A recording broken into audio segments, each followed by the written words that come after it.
अकोला शहरातील श्रीराम मंदिर येथे संत श्री गजानन महाराज यांची तब्बल 120 वर्षापूर्वी श्रीरामाच्या मूर्तीची प्राणप्रतिष्ठा केली होती। त्यानंतर या मंदिरात गुढीपाडव्यापासून ते रामनवमीपर्यंत दरवर्षी अन्नदानाची अखंड परंपरा सुरू होती। मात्र यंदा या परंपरेत खंड पडला असला तरी मंदिर समितीने घेतलेला निर्णय भक्तांमध्ये सकारात्मक संदेश देणारा ठरला आहे। मंदिरात दरवर्षी 10 दिवस मोठ्या प्रमाणात अन्नदान केले जाते। शहरासह जिल्ह्यातील अनेक भाविक या अन्नदानात सहभागी होतात। मात्र यंदा गॅस सिलेंडरच्या टंचाईमुळे अन्नदानाचे नियोजन करणे कठीण झाले आहे।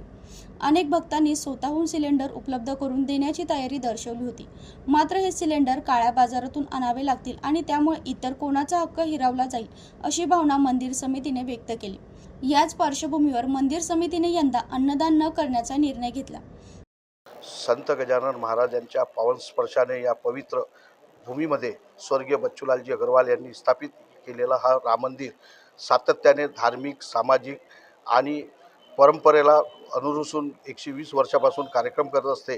यंदा इराण आणि अमेरिका, इस्रायल यांचं युद्ध सुरू आहे। या भूमिकेवर श्री प्रभू रामचंद्रांनी जे आदर्श घडवला आहे की ज्या परिस्थिती असेल त्या परिस्थितीचा सामना करून एक आदर्श निर्माण करायचा, या दृष्टीने मोठ्या राम मंदिर संस्थेच्या पदाधिकाऱ्यांनी एक ऐतिहासिक निर्णय घेतला की अन्न क्षेत्र जे चालू होतं त्याला लहान प्रमाणात करून मोठ्या प्रमाणात न करता सामाजिक दायित्व हा विषय असते की कोणाच्या हक्कावर गदा न आणता सर्वांना न्याय द्यावा, या दृष्टीने प्रभू रामचंद्राची परंपरा आदर्श डोळ्यासमोर ठेवून या संस्थेने हा निर्णय घेतला आहे।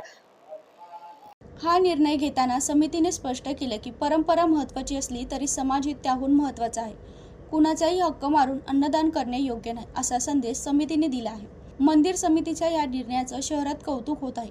अनेक भाविकांनी हा निर्णय समाजासाठी आदर्श असल्याचं म्हटलं आहे। 120 वर्षाची परंपरा थांबली असली तरी मंदिराची सेवा, श्रद्धा आणि समाजाबद्दलची जबाबदारी कायम असल्याचं या निर्णयातून स्पष्ट झाले। गुढीपाडवा ते रामनवमी या कालावधीत यंदा अन्नदान न झाल्यास तरी पुढील वर्षी ही परंपरा अधिक उत्साहात सुरू केली जाईल असा विश्वास मंदिर समितीने व्यक्त केला आहे।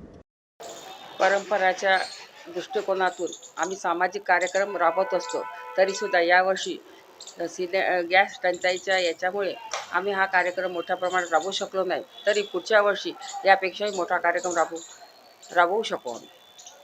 समाजहिताला प्राधान्य देत घेतलेला हा निर्णय अकोल्यात एका सकारात्मक आणि प्रेरणादायी संदेश देणारा ठरत आहे। दीपक गवई, जनशक्ती, अकोला।